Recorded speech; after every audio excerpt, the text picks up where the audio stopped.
ఈరోజు మనం చాలా రుచికరమైన రెసిపీ అండి.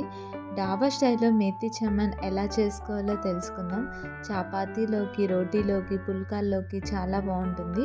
ముందుగా కాజుని వేడి నీళ్ళు వేసి ఒక అరగంట సేపు నానబెట్టుకోవాలి. ఇలా నానబెట్టుకున్న కాజుని అరగంట తర్వాత మెత్తటి పేస్ట్ చేసి పక్కకు ఉంచుకోవాలి. మరో స్టవ్ మీద ప్యాన్లో కొద్దిగా నూనె వేసుకొని సోంపు, జీలకర్ర వేసుకోవాలి. అలాగే కట్ చేసి పెట్టుకున్న ఉల్లిపాయ ముక్కలు కూడా వేసుకోవాలి.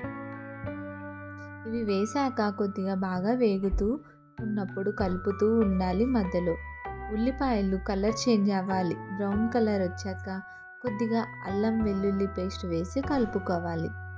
ఈ అల్లం వెల్లుల్లి పేస్ట్ కొంచెం పచ్చి వాసన పోయేంత వరకు వేయించుకోవాలి. ఇలా వేగిన వాటిలోకి టమోటా ముక్కలు కూడా వేసి వేయించుకోవాలి.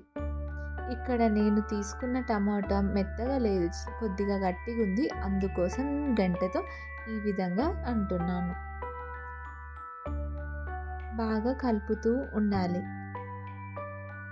ఇలా ఉల్లిపాయ, టమోటా కొద్దిగా మగ్గిపోయాక ఉప్పు, పసుపు, ధనియాల పొడి, కారం, గరం మసాలా అన్నీ తగినంత వేసుకొని కలుపుకోవాలి. బాగా అంతా కలిసేలాగా కలుపుకొని పచ్చి వాసన పోయేంత వరకు వేయించుకోవాలి. ఇలా బాగా కలిపిన తర్వాత మెంతి కూరను వేసుకోవాలి. మెంతి కూర బాగా మగ్గిపోయి పచ్చి వాసన పోయేంత వరకు కలుపుతూ ఉండాలి. చూడండి ఇప్పుడు ఎంత కొద్దిగా అయిపోతుందో ఈ మెంతి కూర. ఈ విధంగా బాగా కలుపుతూ ఉంటే మెంతి కూర అనేది దగ్గరకు అయిపోయి పచ్చి వాసన మొత్తం పోతుంది.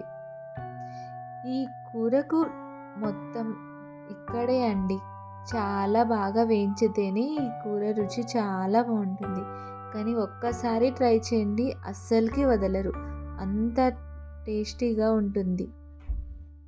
ఇలా బాగా కలుపుతూ మెంతి కూర దగ్గరకు అయ్యేంత వరకు కలుపుకోవాలి. చూసారా, మెంతికూర కనిపించట్లే? ఆ విధంగా దగ్గరకు అయిపోయాక ఒక్కసారి మొత్తం కలుపుకొని మనం మొత్తం కింద అడుగంటనట్టు కలుపుకోవాలి. ఈ విధంగా బాగా కలుపుకున్న తర్వాత ముందుగా గ్రైండ్ చేసుకున్న కాజు పేస్ట్ని వేసుకోవాలి. అలాగే కొద్దిగా నీళ్లు కూడా పోసుకోవాలి. ఇది త్వరగా అడుగు అంటుతుంది. అడుగు అంటకుండా కలుపుతూ ఉండాలి. ఈ కర్రీని ఇక్కడి నుంచి ప్రాసెస్ ఎక్కువ కలుపుతూనే ఉండాలి, లేదంటే త్వరగా కింద అడుగు అంటేస్తుంది తిక్కుగా. చూసారా ఎంత క్రీమీ స్ట్రక్చర్ కనిపిస్తుందో? కర్రీ చాలా బాగుంటుంది, చాలా టేస్టీగా కూడా ఉంటుంది. మీరు ఖచ్చితంగా ట్రై చేయండి. ఈ విధంగా కొంచెం పచ్చి వాసన పోయేంత వరకు ఉడికించాక కొద్దిగా పన్నీర్ తురుము వేసుకొని కలుపుకోవాలి.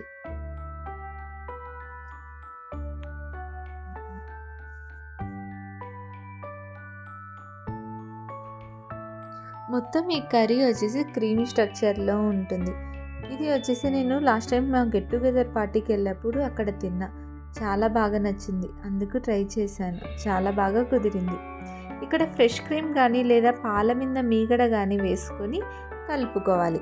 ఇలా మీగడ కానీ ఫ్రెష్ క్రీమ్ కానీ వేసిన తర్వాత ఎక్కువసేపు స్టవ్ మీద ఉంచకూడదు, త్వరగా స్టవ్ ఆఫ్ చేసేసుకోవాలి. ఈ విధంగా కలుపుకున్న తర్వాత కొద్దిగా కసూరి మేతి వేసుకొని అంతా కలిపేసి స్టవ్ ఆఫ్ చేసుకోవడమే. చూసారు కదా డాబా స్టైల్లో మేథి చమన్ ఎలా ఉంటుందో? మీరు ట్రై చేయండి, చాలా టేస్టీగా చాలా రుచిగా కూడా ఉంటుంది. అంతేనండి, అయిపోయింది ఇంకా కర్రీ, దింపేసుకోవడమే. ఈ విధంగా మొత్తం కలిపేలాగా ఒకసారి కలుపుకొని సర్వ్ చేసుకోవడమే. చపాతీ, పుల్కా, రోటీ, జీరా రైస్ ఇట్లా వాటిలోకి చాలా బాగుంటుంది. మీరు కూడా ట్రై చేయండి, ఎలా వచ్చిందో కింద కామెంట్ చేయండి. వీడియోని లైక్ చేయండి మరిన్ని వీడియోస్ కోసం. అలాగే మీరు లైక్ చేయడం వల్ల మన వీడియోస్ అనేది మరింత మూవ్ అవుతాయి. Thank you for watching.